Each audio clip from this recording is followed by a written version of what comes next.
Assalamualaikum warahmatullahi wabarakatuh. Hello class, how are you?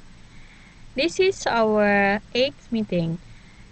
Business plan. When we have to talk our English for business, so we have business plan. Of course, we talk in and we present in, we present in English because our subject is English for business. English for business. Nah, English for business purposes, this is our goal, when we talk our goal, when we talk our plan. Of course, English for business purposes as the title for the first topic when we want to learn about English for business itself. Definition of English for business purposes. Yes, English for business purposes. Of course, everybody, has a product to sell, and maybe they want, to get much money, to make themselves very rich or become a rich, crazy rich, from a business purposes. Definition of English for business purposes: the careful research and designs of pedagogical materials and activities for an identifiable group of adults learners within a specific learner content, designed to meet specified needs of the learner. Jadi penelitian, dan yang pedagogiknya, materials and activities for an identifiable groups of adult learners within a specific. This is definition, okay. Jadi designed to meet specific needs of the learners. Jadi when we want to study, we study of the specific from English, and this business digital, we learn about English for business purposes. Classification of English of business purposes. First, English for general business purpose, and then English for specific business purpose. And we have classification of ABP, and then writing in ABP, stand for and formal and informal emails, profile of business leaders, describing figures, report writing. So in English of business purposes, we have formal and informal emails, and then profile of business leader. Formal and informal emails nih, we have to make habits, to make or to take some exercise to make formal emails and informal emails. Beda ya. Informal email when we want to send to our friend, close friend, and our family, it's okay with informal email. But when we want when you want to to offer your product with a big boss, or through on the manager of that company, so you use formal emails. And ini juga harus belajar ya sebenarnya, sama seperti misalnya want to take exclusive, we have to find a professor, we have to send an email, use or formal email to professor. Tapi nggak sembarangan juga, jadi dia ada seperti langkah-langkah awal, seperti penulisan kalimat, writing skill itu, when we want to send an email for important someone important. And then profile of business leaders, and describing figures and report writing. Don't forget, to make it complete.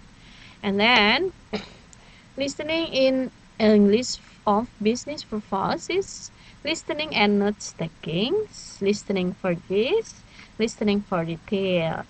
Sometimes kita listening and then note taking, write something important, something we have to underline something in a sentence, in a conversation, maybe we need a note taking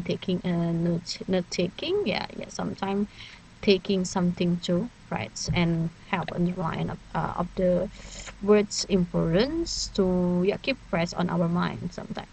And listening for this, help you forgive someone, and listening for detail, of course, make a list. You have to make sure yourself to make list and planning, we need detail to make it, yeah, up moreover you listen from another one, from a big boss, from your joiners, etc. And then is your business listening, ya sometimes itu ya kayak gitu maksudnya ya. And then speaking in English business purposes, making small talks, telephoning, presentation, negotiating, and meeting. Nah, making small talks ya, ya tipis-tipis lah, ngobrol tipis-tipis gitu ya. Jadi making small talk itu dalam speaking itu penting sekali ya, membangun sebuah kerjasama, apalagi misalnya menawarkan produk kita diterima dengan baik, itu adalah seperti small talk lah ya. Walaupun mungkin I keep silent miss, aku nih pendiam nggak bisa mulai yang duluan, tapi in a business you need it. Jadi nggak bisa, ayo dong aku nih nggak bisa loh miss mulai duluan, tapi dalam bisnis harus begitu ya, making yang small talk, minimalis. Saya rasa di bisnis perusahaan-perusahaan besar juga begitu, nggak ada yang egonya gini-gini. Kalau ngikutin ego ya nggak sukses gitu ya company-nya. And then telepon ya, okay, I will save your phone number in my phone, gitu ya. And then when we need something to discuss or to asking with our joiner, is okay, you can call them with using telephone. And then presentation ya seperti in a company, a big company ya, of course presentation ya, to show up our project, to show up our product, to show up our planning. Of course everything ya in a presentation is important, apalagi dilihat dan didengar oleh misalnya your joiner, mitra kita gitu ya. Speaking in EPT, jadi ya presentation ya, jadi harus ada latihan sebelum presentation hal sukses gitu loh. Nggak boleh ada yang latah-latah, ada yang ini apa ya, begini, nggak lagi begitu, karena ini sudah berhubungan dengan presentation yang akan dilihat all of the people ya, jadi akan dilihat oleh semua orang ya, termasuk ya mitra kita ya, manajer ya, okay.